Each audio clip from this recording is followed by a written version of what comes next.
Halo semuanya, selamat datang di Suki Auto. Gimana kabar kalian? Semoga baik-baik saja dan makin banyak rezekinya, amin. Nah, jadi di video kali ini aku mau ngebahas tentang performa Toyota Fortuner 2.8 apabila sudah di remap ECU.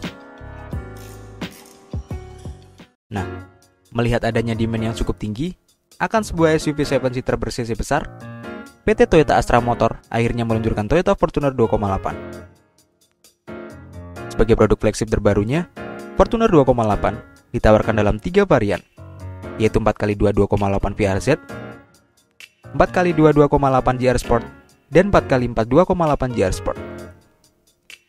Mengenai tingkat percepatannya, Fortuner 2.8 hanya disediakan dalam pilihan transmisi otomatis 6 percepatan with Sport Sequential Switch-Matic.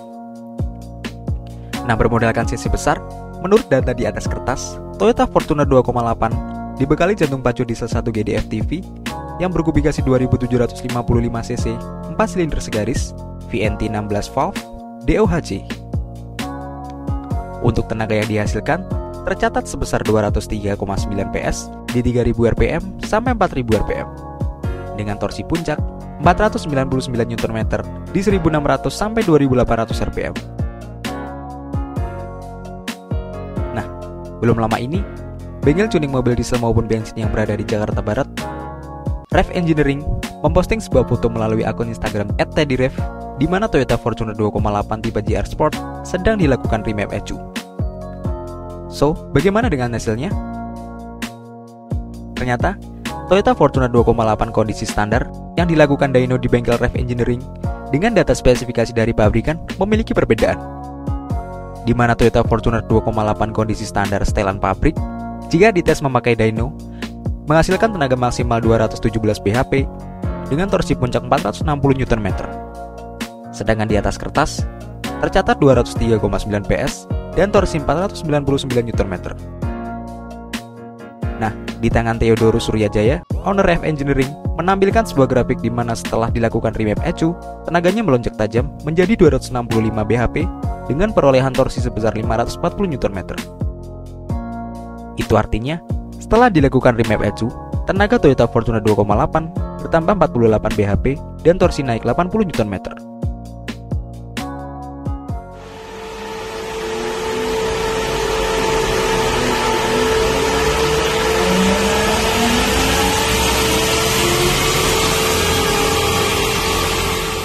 Sebagai gambaran, tenaga dan torsi milik Toyota Fortuner 2.8 yang sudah dioprek ini bahkan jauh lebih besar daripada truk Mitsubishi Canter yang memiliki tenaga 136 PS dan torsi 373 Nm.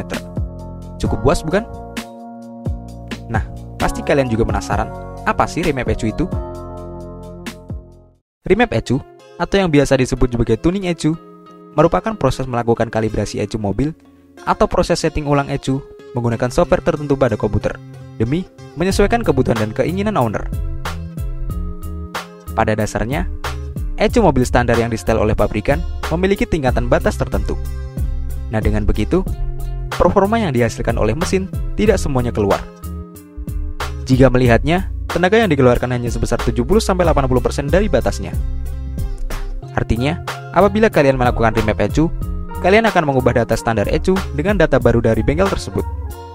Yang tadinya ECU standar menyuruh mesin hanya bekerja 70-80% dari batasnya, maka setelah ECU di remap, batas tersebut akan ditembus dan bahkan akan menyuruh mesin bekerja 100% dari tenaga yang dipunya.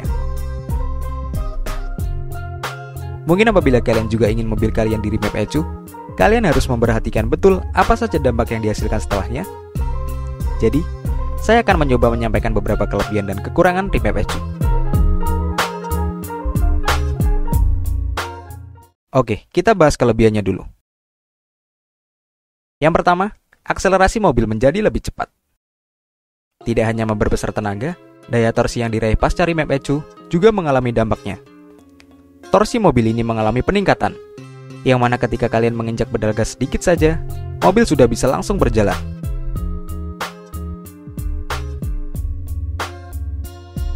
Yang kedua, tenaga mobil meningkat. Tujuan dari remap ECU sendiri dilakukan untuk mendapatkan tenaga yang lebih besar. Pasca melakukan tuning, biasanya bengkel tuner mengklaim mampu meningkatkan tenaga mobil hingga 10-30%. Yang ketiga, putaran atas lebih ngejabak. Tidak hanya memberikan tingkat akselerasi yang baik pada tarikan bawah, putaran RPM tengah hingga atas juga terasa lebih ngejambak. Hal seperti ini tentunya sangat disukai para pecinta kecepatan ketika berkendara keluar kota. Yang keempat, lebih hemat BBM. Selain mampu membuat mobil melaju lebih cepat, Remap ECU nyatanya berdampak pada tingkat konsumsi bahan bakarnya yang lebih efisien. Tingkat kriterianya setelah melakukan tuning disinyalir meningkat 2-3 km per liter dari setelan pabrikan. Nah, kalau tadi kelebihan, sekarang kita bahas kekurangannya. Yang pertama, tingkat durabilitas mobil berkurang. Remap ECU mempunyai perumpamaan seperti melepas segel standar yang dilakukan oleh pabrikan karena mampu menghasilkan tenaga yang lebih besar. Tanpa disadari, kalian akan secara terus-menerus memacu mobil di kecepatan yang tinggi. Dengan begitu, tingkat umur mesin kendaraan menjadi tidak lama. Untuk menghindari hal tersebut, kalian harus lebih rajin mengecek kondisi mesin serta melakukan penggantian oli mesin sesering mungkin.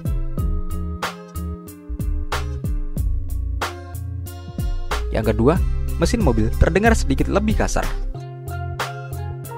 Karena sering dipacu dalam kecepatan tinggi, kejadian yang paling sering ditimbulkan adalah suara mesin yang menjadi lebih kasar. Namun begitu, tidak akan berdampak terhadap kerusakan mesin apabila kalian selalu mengecek kondisi mesin dan sering melakukan servis. Sebagai informasi, untuk melakukan remap ECU pada mobil kesayangan kalian, biaya yang dikeluarkan tiap model kendaraan tentunya berbeda-beda. Namun, pada umumnya, biaya yang ditawarkan mulai dari 4 jutaan rupiah. So, apakah kalian juga tertarik untuk meremap mobil kalian? Sampaikan di kolom komentar ya.